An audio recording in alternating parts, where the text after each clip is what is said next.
근데 이제 제가 강기정 의원님이 지난번에 왜 그 경위 사건 얘기했었잖아요. 네. 근데 이제 제가 심재철 의원하고는 개인적으로 제가 가방을 들고 국회에 들어가는데 경위가 이제 붙잡았어요, 저를.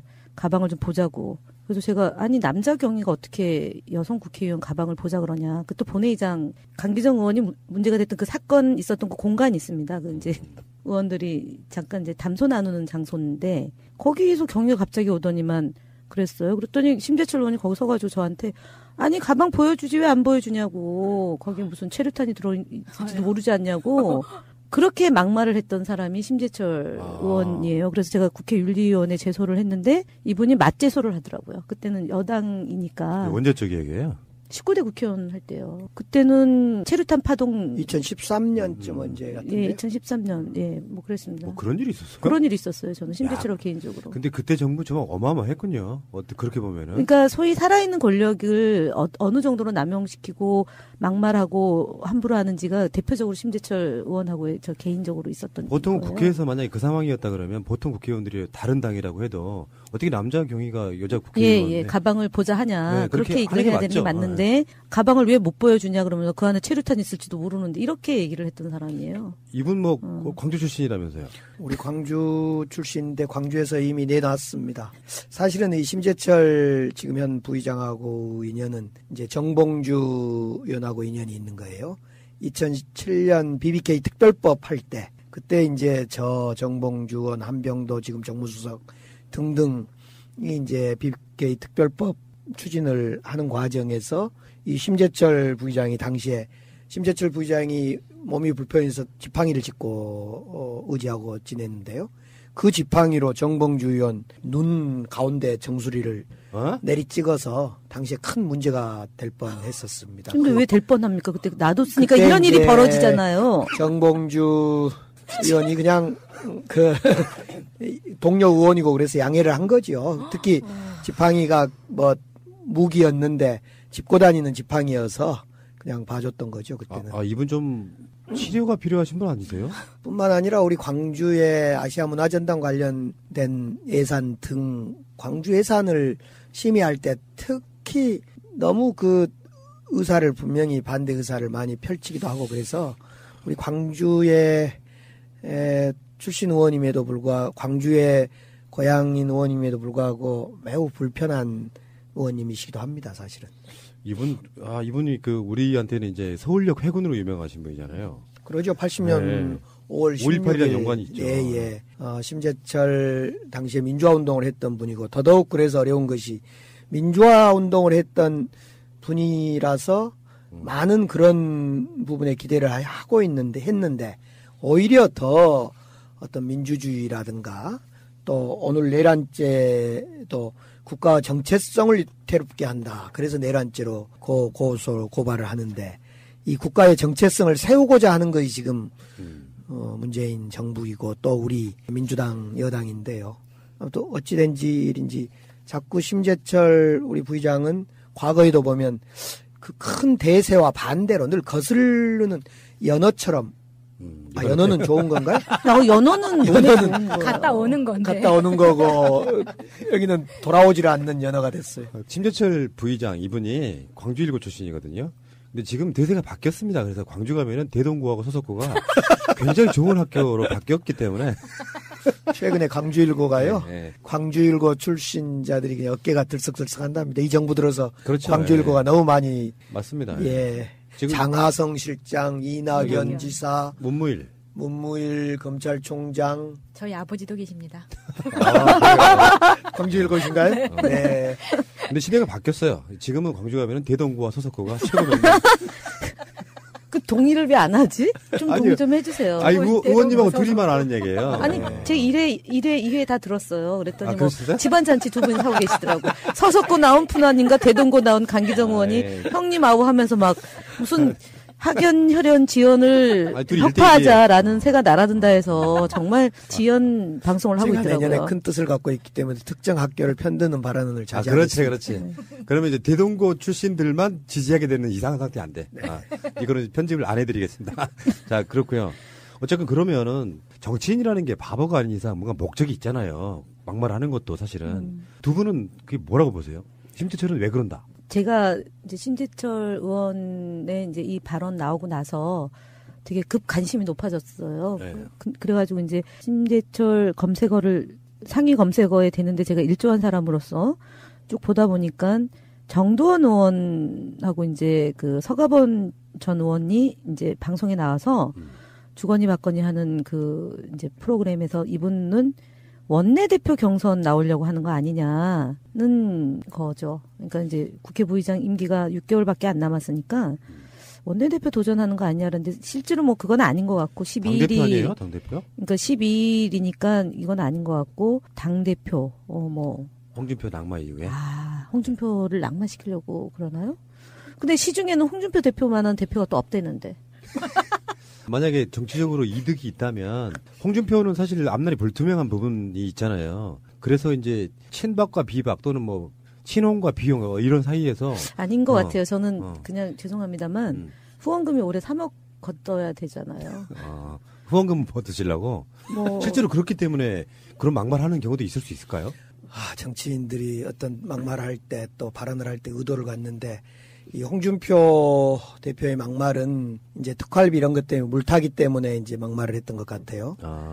물타기 특활비 유용에 대한 범죄가 드러나니까 이제 그 물타기 하려고 막말했고 심재철 부의장이 내란죄 막말은 이것은 잘 모르겠는데요. 네. 솔직히 좋다. 아니 저는 후원금. 네. 요즘에 후원금에 꽂혀 있는데 실제로 우리 그 여당 의원들도 후원금이 지금 잘 안 걷어진대요. 왜냐면은 대선하고 지난해 촛불하고 이러면서 정말 많이들 그렇죠. 비용이 많이 나간 거죠. 그리고 이제 그러다 보니까 이제 올해 사실은 쓸 수 있는 비용을 대선 전국에서 아마 다 소진했을 것 같아요. 그래서 우리 지지자들이 뭐 이제 정치인들 알아서 그냥 하시라 이제 요런 게 좀 안심하면서 조금 덜 적극적이지 않을까 이런 생각이 드는데 어쨌든 뭐 다 채우신 분들도 있긴 한데 야당은 더 심할 거 아닙니까? 이 기근 현상이. 그러면 소위 말하는 태극기 부대라고 이끌어지는 박근혜 지지자들이 조은진 의원 하나만 후원하고 나머지 저희 자유한국당은 다 싫을 거 아닙니까? 그 홍준표 대표조차도 대구에 가서 막 혼나고 이런 지경이고 유여의 최고위원도 혼나고 유석춘 막 혼나고 그랬잖아요. 그러니까 이제 아마 그래서 좀 존재감을 좀 드러내야지 후원금이 걷어지지 않을까?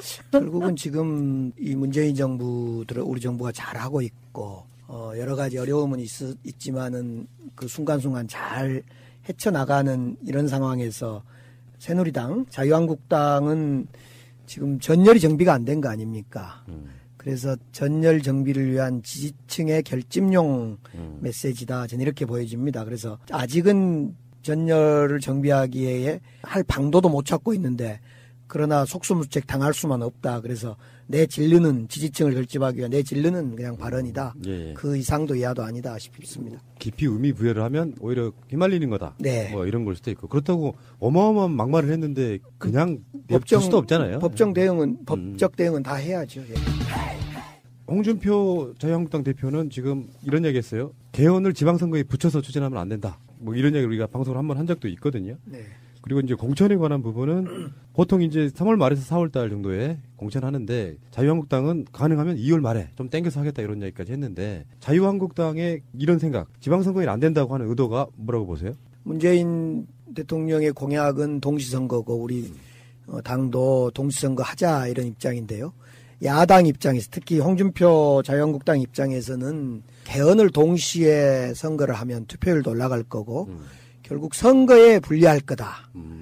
오히려 그런 정치적 계산이 아닌가 싶습니다.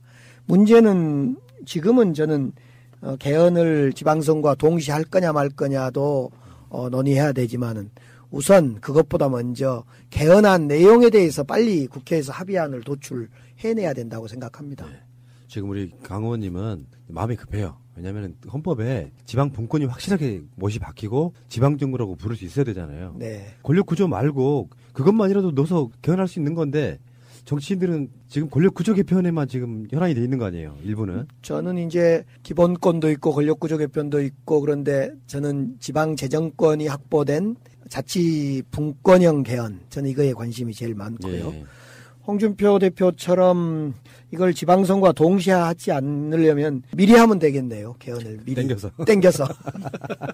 근데 이 개헌이라고 하는 게 여야가 단일된 안을 만들어가지고 국민들한테 찬성이냐 반대냐를 묻는 거라서 여야가 합의를 만드는 것도 굉장히 어려운 과정이겠어요. 그렇습니다. 네. 지금 3분의 2 동의, 즉 국회의원 300명 중에 200명의 동의가 필요한 사안이기 때문에 반드시 이 자유한국당의 사실상 협조가 이건 필수적입니다. 그래서 어떻든 그렇기 때문에 저는 지금 동시선거냐 아니냐 문제를 잠시 좀 접어두고 내용의 합의를 좀 빨리 가져가는 것이 좋겠다.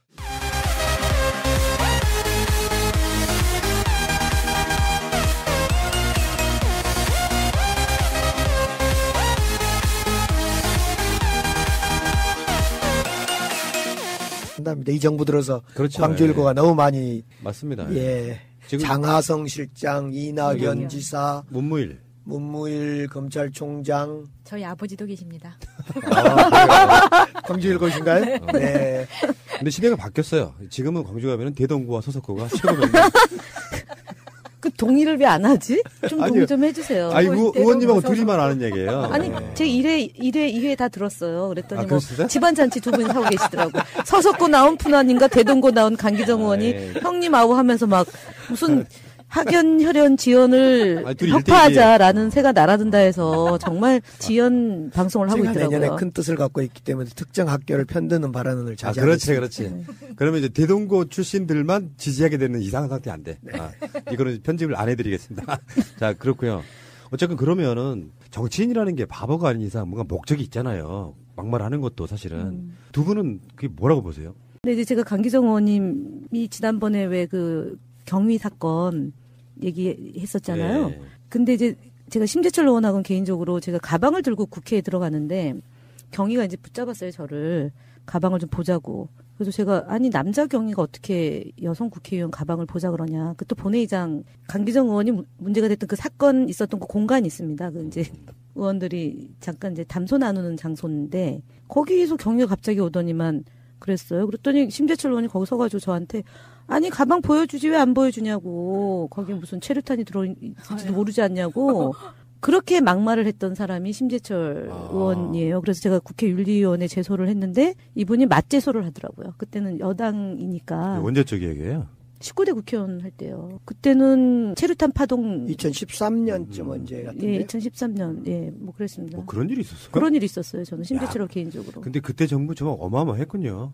그렇게 보면. 내리 찍어서 당시에 큰 문제가 될 뻔했었습니다. 근데 왜 될 뻔합니까? 그때 놔뒀으니까 그때 이런 일이 이제 벌어지잖아요. 정봉주 의원이 그냥 그 동료 의원이고 그래서 양해를 한 거죠. 특히 지팡이가 뭐 무기였는데 짚고 다니는 지팡이여서 그냥 봐줬던 거죠 그때는. 이분 좀 치료가 필요하신 분 아니세요?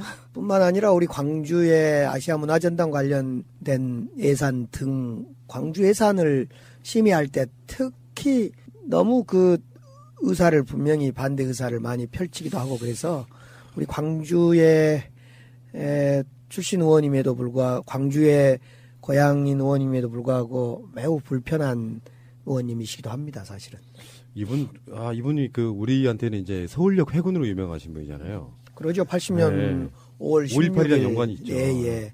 심재철 당시에 민주화 운동을 했던 분이고 더더욱 그래서 어려운 것이 민주화 운동을 했던 분이라서 많은 그런 부분에 기대를 하고 했는데 오히려 더 어떤 민주주의라든가 또 오늘 내란죄도 국가 정체성을 위태롭게 한다. 그래서 내란죄로 고발을 하는데 이 국가의 정체성을 세우고자 하는 것이 지금 문재인 정부이고 또 우리 민주당 여당인데요.